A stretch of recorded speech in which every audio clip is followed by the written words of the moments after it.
आपका संघर्ष लोगों को बहुत अट्रैक्ट करता था, खासतौर से कवर्धा का जो एक कांड था उसके बाद से पूरे देश में।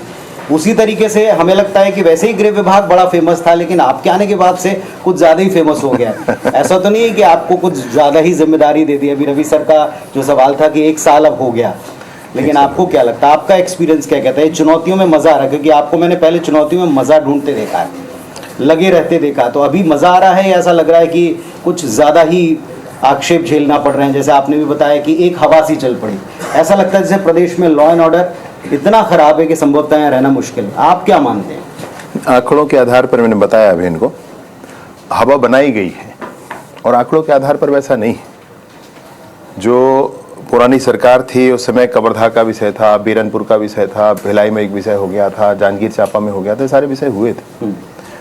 अभी तो ये हवा बनाई गई जबरदस्ती में, उसके अनेक कारण हुए। खैर जो भी कारण हो, इस काम को अच्छे से और करना ही है, इसमें कोई संशय नहीं है।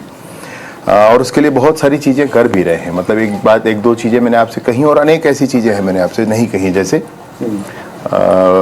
मैंने बताया कि एक एक्ट ही बना करके हम सारे लोगों को ऐसे एनडीपीएस में पकड़े गए जो गाड़ियां हैं उनको समय से ऑक्शन, जैसे ही चार्ज फ्रेम होता है ऑक्शन कर दिया जाए।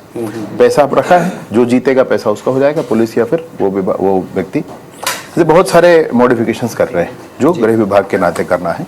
और वर्तमान में लॉ एंड ऑर्डर के संदर्भ में बहुत सारी बातें हुई और उसमें मैं ज़रूर ये कहना चाहता हूँ कि कुछ बातें तो फैब्रिकेटेड हैं और कुछ बातें ऐसी हुई हैं जो उसी लेवल पर हैं जिस लेवल पर पहले थी।